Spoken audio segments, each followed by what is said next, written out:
আমি যাবো Dhaka fantasy kingdom, গাড়ির জন্য ওয়েট করতেছি চান্দুরা থেকে। এখন গাড়ি আইছে, গাড়ির হেল্পারে দেখে আমি দূর থেকে এমন এমন করছি। গাড়ির হেল্পার আমারে দেখে এমন এমন করছে, আমি আবার ওরে দেখে এমন এমন করছি। ওই গা উস্তাদ, গাড়ি থামো, আজকে মফিস পাইছি পিটামু। ওই গাড়ি ব্যাক করিস, আমারে কইতেছে এই মিয়া আপনি এমন এমন করলেন কি? আমি বললাম তুই এমন এমন করলি কি? এখন ওই কইতেছে আমি কি সাথে এমন এমন করছি? আমার গাড়িতে সিট নাই, বগিতে সিট নাই, এই জায়গায় সিট নাই, ওই জায়গায় সিট নাই। হেলেকে কইছি নাই নাই সিট নাই, নাই নাই সিট নাই। তা আমি গেলাম আমি এমন এমন করছি কি? হ্যাঁ তুমি বুঝো নাই কই কে? আমি গেলাম তোর গাড়িতে সিট নাই, বগিতে সিট নাই, এই জায়গায় সিট নাই, ওই জায়গায় সিট নাই। হেলেকে কইছি ওর মধ্যেই ঢুকবো, ওর মধ্যেই ঢুকবো। এই ঘটনাটা কিছুক্ষণ আগেই ঘটে গেছে, তাই একটু শেয়ার করলাম। আমাদের দেশে একটি চ্যানেল ছিল বিটিভি। এই বিটিভিতে একটা অনুষ্ঠান হতো, ড্রামা সিরিয়াল আলিফ লায়লা। কেউ দেখেছেন? এই আলিফ লায়লার প্রভু জিমরান এবং তার টিয়া পাখি কিভাবে কথা বলে, একটু সে ডায়লগটা করবো, একটু ডিলেটা বাড়া দেন, শুনুন। ড্রামা সিরিয়াল আলিফ লায়লার আকর্ষণীয় অভিনয়। আলিফ লায়লা, আলিফ লায়লা, আলিফ লায়লা, দেখো সব নতুন কাহিনী, মন ভরে দেয় তার বাণী। কত যুগ পেরিয়ে গেছে, নতুন পর্বে এসেছে আলিফ লায়লা। ও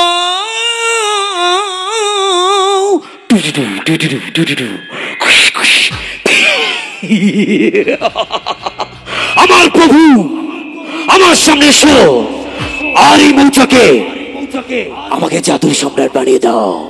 এ আমার বৎস, তুই যদি ওই জাদুর সম্রাট হতে চাস, তাহলে কিন্তু ওই মামা ভাগ্নের ডিম তোকে পুড়িয়ে ফেলতে হবে। তাই হবে আমার প্রভু, তাই হবে। এ আমার জাদুর পাখি, আমাকে তুই এখান থেকে কই কাঁপে নিয়ে যা। এক্ষুনি নিয়ে যাচ্ছি আমার প্রভু। ও আলিফ লায়লা, আলিফ লায়লা, আলিফ লায়লা। থ্যাংক ইউ, ভাল লাগছে। আমি কি থাকবো না চলে যাবো? হ্যালো ও লে লে লে লে লে, মজা পাইলাম না রে। আয় না রে, কাছে আয় না রে, নাকি একটু ব্যতিক্রম আর কি। মাঝে মাঝে বাজান একটু, হ্যাঁ ভাল লাগবো। ঠিক কইছি না? হ হ চলবো তুই বয়। এমনি সিগুর পারো চার ইউটিউবাররা ভিডিও করে এই যে ঘটনা ঘটা জায়গা। তো যাই হোক, চিত্রনায়ক ওমর সানি, মান্না, কাবিলা, ডিপজল, মিজু আহমেদ ওমর সানি ডায়লগ শুনতে চেয়েছেন। কার ডায়লগ শুনবেন বলেন? মান্না, শাকিব খান, আরে বাপরে বাপ। তো শুরুতেই মনোয়ার হোসেন ডিপজল, তারপরে কাবিলা এবং তারপরে মিজু আহমেদ। একটু বটিং দিয়েন। ভয়ঙ্কর ভাবে মনোয়ার হোসেন ডিপজল বলছে, ওই কাবিলা, বড় ভাইয়ের ইজ্জত আমার ইজ্জত। ওই আমার নাম উঠলে বাঘে ছাগল এক ঘাটে পানি খা। ওই কুন্টা পান্টাকে খবর দে, গুলশান বনানি থেকে পোলা পানিয়া ওরে আজকে চিটচাম করে দিমু। ও লে লে লে লে লে লে লে, মজা পাইলাম না রে। আয় না রে, কাছে আয় না রে। ওই বাতিজা, আহ বাতিজা, আহ তোমার লগে কথা আছে। ওই বাতিজা, হিসাব বোঝো না, দুধু খাও। ওই কাবিলা, মাগার তুই কিছু ক। কমেডি কিং কাবিলা। ওস্তাদ, মুই বরিশালে কাবিলা বইতে আসছি। পাবলিক বাইরে মগলোক আছে লিমা পাগলি, ঈদের গান শুনলে মোর দিলের ভিতরে গেলে টাস টাস করে আওয়াজ হয়। এর গান শুনলে মুই ঠিক থাকতে পারি না। মগজ এমনি আমাকে ভালোবাসার মানুষ কষ্ট দিয়ে পালাইয়া গেছে, মনে হইতেছে হের গান শুনলে হেরে টান দিয়ে নিয়ে আইসিয়া জুতা দিয়ে পিটিয়ে ভালোবাসা শিখিয়া দেই। ভাল লাগছে? থাকবো না চলে যাব। আমাদের উত্তরবঙ্গের একটা ভাষা আছে, গান কি হইবে ভাইও,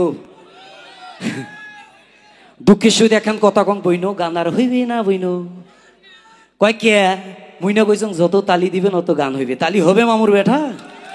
কত সুন্দর তালি দিতে পারছো জি আপনারা। এত সুন্দর তালি দিলে তো শিল্পীরা আপনাদেরকে ভালো ভালো গান শোনাইতে পারবে। ঠিক হয়েছি না জি ভাই?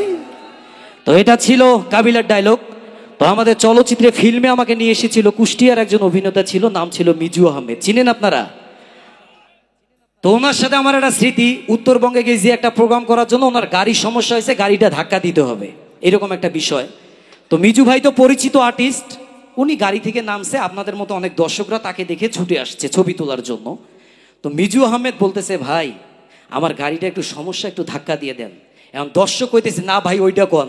আরে কি কমু? কয় ভাই আমার গাড়িটা একটু ধাক্কা দিয়ে দেন। কয় না ভাই আগে তাহলে ওইটা কন। এখন মিজু আহমেদ বুঝতে পারছে, তখন মিজু আহমেদ শুধু এই ভেবে বলল, শালির জবাল সুরের বাচ্চা সব ঘুরে ফেলেছি, বুঝতে পারিছি শালির জলে ধরি আরে কাবা কাবা করে দিতে হবি। এ শালির জবাল একেবারে ভিতর বন্দর কেস করি, বান্দরবন খাগড়াছড়ি ট্রান্সফার করে দিবি আনে পাবলিক বাইরে।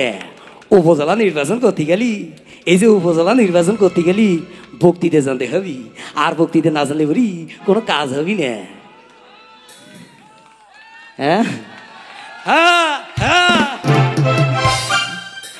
তো যাই হোক, বাকি ডায়লগ একটু পরে করি। চিত্রনায়ক ওমর সানি প্রেম গীত ছবিতে কষ্ট পেয়েছে, কষ্ট পেয়ে প্রেম গীত ছবিতে তার মনের ময়ূরীকে একটি ডায়লগ দিচ্ছে করুণ সুরে।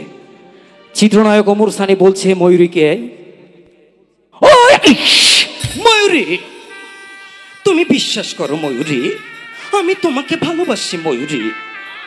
চিচ্ছি ময়ূরী, তুমি তো বলেছিলে তুমি আমাকে ভালোবাসো, তোমার ভালোবাসার জন্য আমি আমার বাবার বিষয় সম্পত্তি ফেলে তোমার কাছে ছুটে এসেছি ময়ূরী। এই পৃথিবীতে তুমি আর খান চাচা ছাড়া আমার কেউ নেই ময়ূরী। আমার এই বাঁশির সুর তোমাকে আমার কাছে নিয়ে আসবে ময়ূরী। আমি তোমাকে ছাড়া বাঁচতে পারবো না ময়ূরী, আমি তোমাকে ছাড়া বাঁচতে পারবো না ময়ূরী, আমি তোমাকে ছাড়া বাঁচতে পারবো না ময়ূরী। আমার সাথী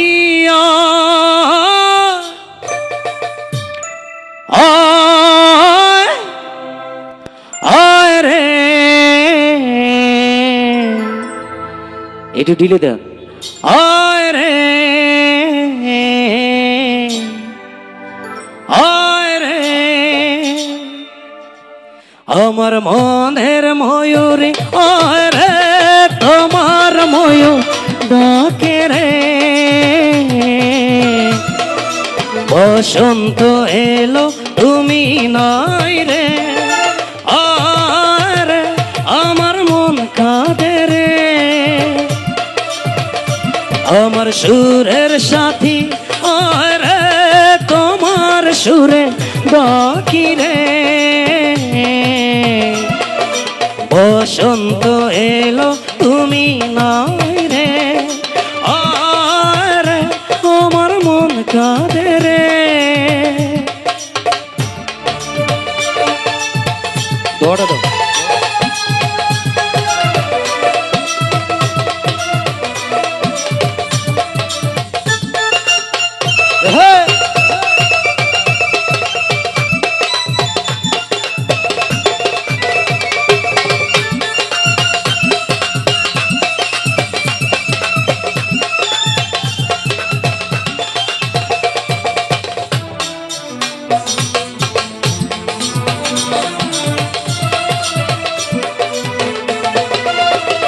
ও চাঁদ হয়ে আছো তুমি মনেরই ঘরে, গানেরই সুরে। সুখ পাখি তুমি আমার প্রেমের নীরে, সেই নীরে দুটি পাখি গান গে যায় রে বাঁশির সুরে। ও মন আছে মনের মাঝে প্রেম আছে রে, প্রেমিকা বাঁধন ছিঁড়ে যায় রে। আমার সুরের সাথী, আয় রে তোমার সুরে ডাকি রে। বসন্ত এলো তুমি নাই রে, আয় রে আমার মন কাঁদে রে। আমার মনের ময়ূরী, আয় রে তোমার ময়ূর ডাকে রে। বসন্ত এলো তুমি নাই রে, আয় রে আমার মন কাঁদে রে। Thank you, thank you, thank you. একটু ব্যতিক্রম করলাম মনে হয়, আপনাদের মনে হয় ডিস্টার্ব করলাম। আমার ভাই অনেকগুলো টাকা, আসলে আমরা তো ভাইরাল শিল্পী না, কোনো কিনছে কোনো রকমে কইরা গেছে খাই আর কি। তো আমার গানে সন্তুষ্ট হয়ে আমার ভাই অনেকগুলো টাকা আমাকে দিয়েছে, মোটামুটি 10-20 কেজি চাউল কেনার পয়সা হয়েছে আর কি। কি গণ আপনারা, ঠিক কিনা? আমার ইউটিউবার ভাই, উনি আমাকে টাকা দিয়ে পুরস্কৃত করছেন। আগামীকালকের বিনোদন বার্তা জানিয়ে দিচ্ছি, আগামীকালকে এই মঞ্চে থাকছে টাঙ্গাইলের জনপ্রিয় কমেডিয়ান কৌতুক অভিনেতা হাসির রাজা, আপনাদের সকলের সুপরিচিত কমেডিয়ান কৌতুক অভিনেতা টাঙ্গাইলের বেসাইজা ভাতাইমা এবং তার দল। অবশ্যই আপনারা আসবেন আগামীকালকে, ঠিক আছে? তো আর কি কিছু করতে হবে? মান্নার ডায়লগ হইব। আচ্ছা, মান্নার একটা ডায়লগ, অনেক শিল্পী আছে তো মান্না ভাইয়ের ছোট্ট করে একটি ডায়লগ দিচ্ছি, তারপরে আমাদের প্রথমেই একটু মিশা ভাই, তারপরে মান্না ভাই, ঠিক আছে? সবাই একটু করতালি চাই সবাই। মিশা সওদাগর চলচ্চিত্রের পর্দায় এসে কিভাবে ডায়লগ দেয়, নামটা আমার কালু, ব্র্যান্ডটা বড় চালু, লাখ লাখ টাকার ব্যবসা আমার, কত টাকার? লাখ লাখ টাকার বাপদাদার অগাধ সম্পত্তির মালিক আমি। তাই তো লোকে বলে জয়কালের ক্ষয় নাই, মরণকালের ওষুধ নাই, মুসির নজর পায় আর মুসল্লির নজর কপালে, আর আমার নজর তোর কলচার ভিতরে। বাবলা, আয় বাবলা, তুই জানিস না আমি কত সুন্দর তবলা বাজাইতে পারি? আমি কিং কোবরা, ঢোর স্বপ্ন আমার লেজে পড়লে পড়া, লাল মিয়া বাঁচতো না এতদিন, তুই কুকুরের লেজ দিয়ে কাম খোদাইছস, এটা লেগে কুকুরে তোর কামড়ও দেয় নাই, মাগর এখন তুই সিঙ্গের লাঞ্চা দিয়ে কাম খোঁতে গেছস, সিঙ্গের লাঞ্চা দিয়ে কাম খোঁতে গেছস তো সিঙ্গের পেটে ঢুকছস। এই বেটা লাল, তুই জানিস না আমি কি জিনিস? এই মান্না, তুই কিছু ক। ওই না তো 1971 সালে এদেশের মানুষ যুদ্ধ কইরা এই দেশটারে স্বাধীন করছে, 30 লক্ষ শহীদের রক্তের বিনিময়ে, 2 লক্ষ বাবদের ইজ্জতের বিনিময়ে, সম্মানের বিনিময়ে অর্জিত হয়েছে আমাদের এই স্বাধীন সার্বভৌম সোনার বাংলাদেশ। কিন্তু এই দেশ থাইকা এখনো অন্যায়, অবিচার, দুঃশাসন হাজারি বন্ধ হয় রে। এই দেশে মেধার মান নির্ণয় করে চাকরি হয় না, এই দেশে টাকার মান নির্ণয় করে চাকরি হয়। যারা 4 লাখ 5 লাখ 10 লাখ টাকা ঘুষ দিতে পারে তা করে চাকরি হয়, আর যারা ঘুষ দিতে পারে না তা করে চাকরি হয় না। এই নেতা নির্বাচনের আগে বৃষ্টি বৃষ্টি কথা কয়া ফুসলায়া ফাসলায়া এই দেশের গরিব মেহনতি কর্মজীবী মানুষগুলোর কাছ থেকে ভোট দেয়া, নির্বাচনের পরে গুলশান বনানী বসুন্ধরা উঁচু উঁচু দালান তৈরি করিস, ভুলে যাস এদেশের নিপীড়িত জনগণের কথা। এই নেতা আপনা করে চরিত্র যদি এরকম হয় তাহলে দেশের গরিব মেহনতি কর্মজীবী মানুষেরা কই যাইব? ওই না তো আর একবার যদি ওই যে দুর্নীতি, চাঁদাবাজে, ঘুষ করে বাবলা দর্শক দাঁড়িয়ে নির্যাতন করেছিস, আমি এবার ফেলাবো, আমার মাথা নষ্ট, আমার মনে বড় কষ্ট, আমার মাথা নষ্ট, আমার মনে বড় কষ্ট। ওরে চারুপ লইয়া পড়াই করো রে বেঈমান, ইকো মারা দে। ওরে পাগলা চারুপ লইয়া পড়াই করো রে বেঈমান, ওরে সেরূপ হয়তো নায়া, ওরে সুন্দরী মেয়ে সেরূপ হয়তো নায়া, জানি সুন্দরের অহংকার একদিন কি ভাঙবে রে তোমার।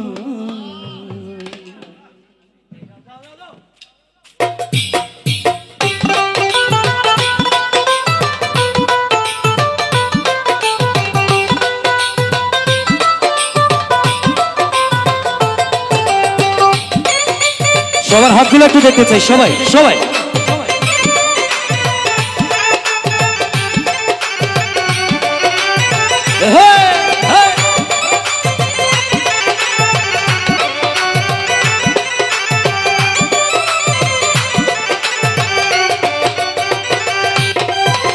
যে রূপ লইয়া বড়াই করো রে বেঈমান, যে রূপ লইয়া রে বেঈমান সেরূপ হয়তো নাই আমার, ওরে সেরূপ হয়তো নাই আমার। সুন্দরের অহংকার একদিন ভাঙবে রে তোমার, জানি সুন্দরের অহংকার একদিন ভাঙবে রে তোমার। যেরূপ লইয়া বেড়াই কর রে বেঈমান, ধানি সাপা মাগা নিসা নিসা ধাপা মা। যেরূপ লইয়া বড়াই কর রে বেঈমান সেরূপ হয়তো নাই আমার, ওর সেরূপ হয়তো নাই আমার। সুন্দরের অহংকার একদিন ভাঙবে রে তোমার, জানি সুন্দরের অহংকার একদিন ভাঙবে রে তোমার। ভোকাল বাড়বে।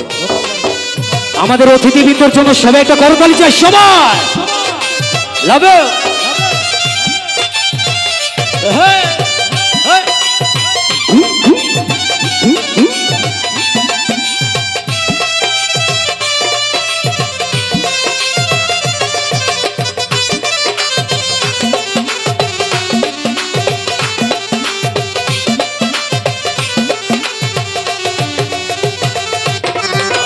রূপ দেখিয়া তোমায় আমি বাসি নাই তো ভালো, মনের বদন মন চাহিয়া বিফল সবই গেল।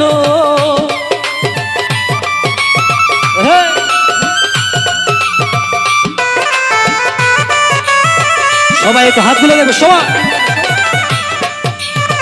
রূপ দেখিয়া তোমায় আমি বাসি নাই তো ভালো, মনের বদন মন চাহিয়া বিফল সবই গেল।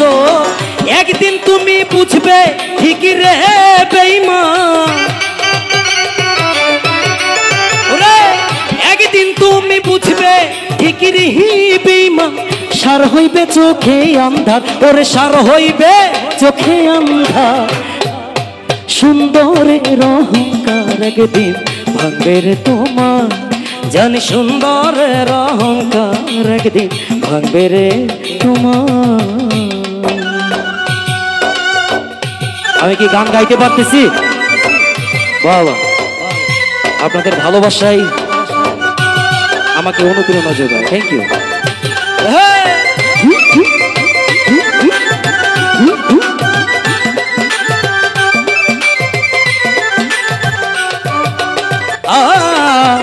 সুন্দর মুখের আড়ালেতে অসুন্দর এক মন, বড় দেরি হইল আমার বুঝিলাম যখন।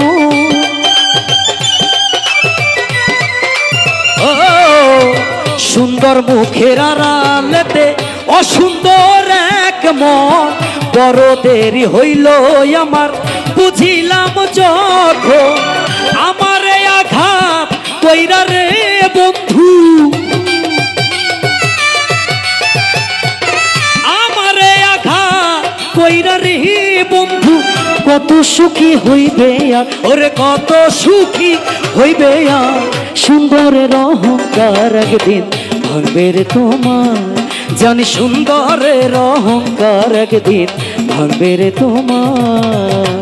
যেরূপ লইয়া বড়াই কর রে বেঈমান, যেরূপ লইয়া বড়াই কর রে বেঈমান সেরূপ হয়তো নাই আমার, ওরে সেরূপ হয়তো নাই আমার। সুন্দরের অহংকার একদিন ভাঙবে রে তোমার, জানি সুন্দরের অহংকার একদিন ভাঙবে রে তোমার, জানি সুন্দরের অহংকার একদিন ভাঙবে রে তোমার। ও জানি জানি রে আমি জানি, আমরা সবাই জানি অহংকার পতনের মূল।